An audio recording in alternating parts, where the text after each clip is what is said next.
So what do you think the genre or the music or whatever, if anything, has lost by not having like scratching being so prominent on like big songs or big singles? Um, Scratching is one thing, but they're not making music to even scratch on now. And I tell young producers now, like it's a number of things. And first of all of the producers now don't own vinyl. They don't have no record collection. Mm-hmm. So everybody's using the software of whatever beat program that they're using. So there's the trap drums, and there's this drum kit, and the Just Blaze drum kit, and this drum. You know what I mean? So everybody's using the same 808 kick, snare, and hi hat. So that's one thing. And then if you're just using that, and then there's no type of it's soulless. That's another thing. There's no soul into the music, and it's not their fault. It's they're using they're using the tools that they have access to. Right. So, for example, like a lot of music that we've made, and there's a lot of music that I've produced that I didn't sample at all, because sometimes I just play instruments. But the things that I play is inspired from older music. Right. You know, soul music, like 60s, 70s soul and funk. So I'm inspired by listening to that type of music to make new music. And I don't, not to make, the same music but just inspired to make something soulful. You know what I'm saying? And these kids don't have music to inspire them to make soulful music.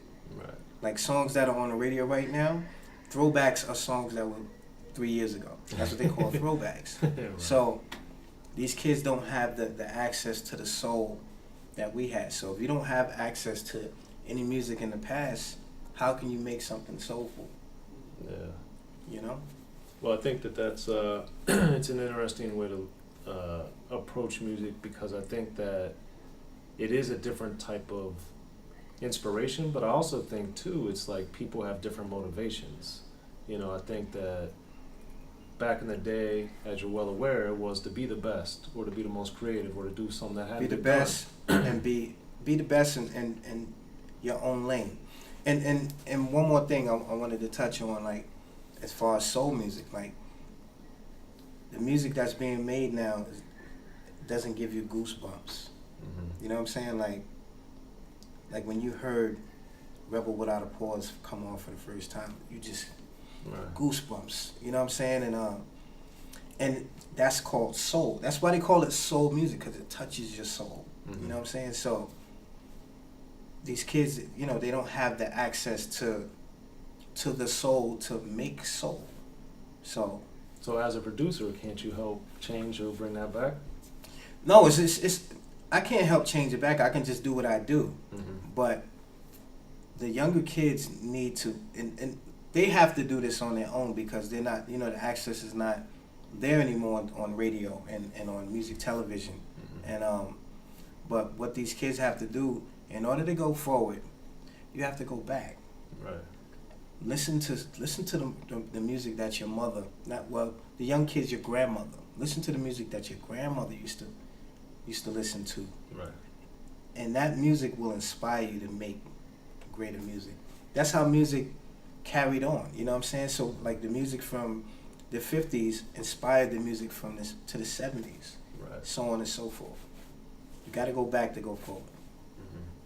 And then how, like with the stuff that you're doing now on a creative side, like how have you evolved, would you say, beyond everything we discussed? Like how do you look at things now different than what you did like in the the mid 90s when you were really getting going with it? I still look at it the same, man, because if it's not broke, don't fix it, man. You know what I mean? Like my approach was always the same, and it always worked. Like every record damn near every record I produced went gold or platinum or more. So I'm not changing anything.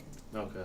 It's working. The people love it, and that's all it's about, man. Just give the people what they want. When you're making music, it's about you making it for them, for the consumer. So, and I say this to a lot of artists, especially artists from the '90s.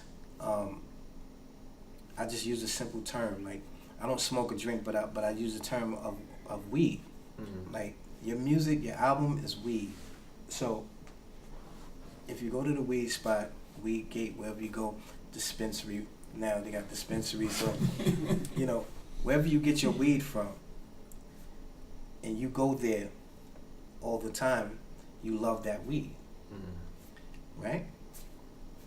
So the next time you go there and they switch the weed up because they want to experiment and try some new shit, and you don't like that weed, you're not gonna go there anymore. Right. You're gonna go to another weed spot where they got the shit that you like.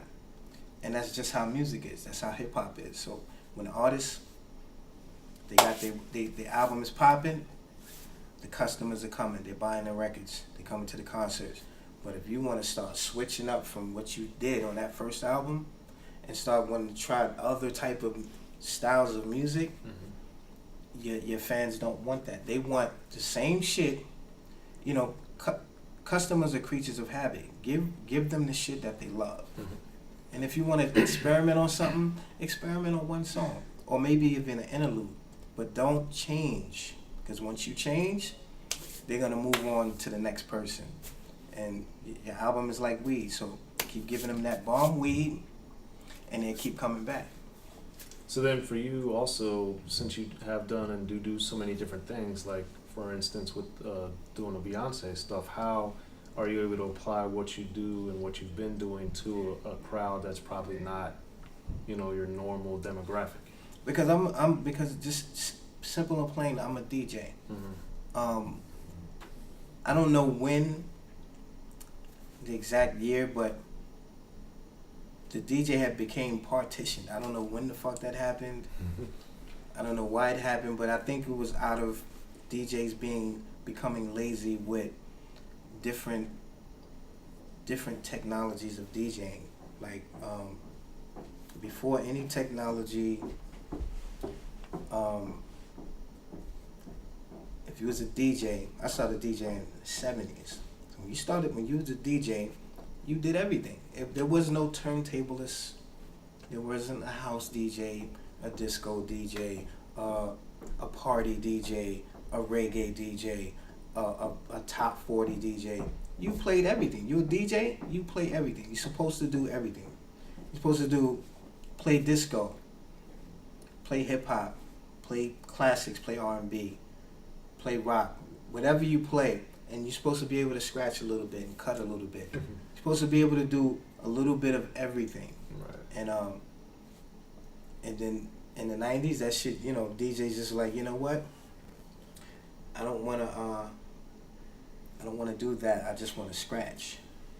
And there's nothing wrong with that. Right. But it just became partitioned. So, so now you have a house DJ, a soulful house DJ, a traditional house DJ, a EDM DJ, a hip-hop DJ, a underground hip-hop DJ, a turntabilist. Well, do you think there was any role of that in the evolution of rap in particular? Because we went from the DJ being the focal point to the DJ being in the group to the DJ being kind of just on performing. We went from DJ Eric being Rakim, DJ Jazzy Jeff and the Fresh Prince being first, to then a DJ, not even existing on stage virtually. Yeah, once the money got involved, then the rappers got greedy and the DJs got pushed into the background.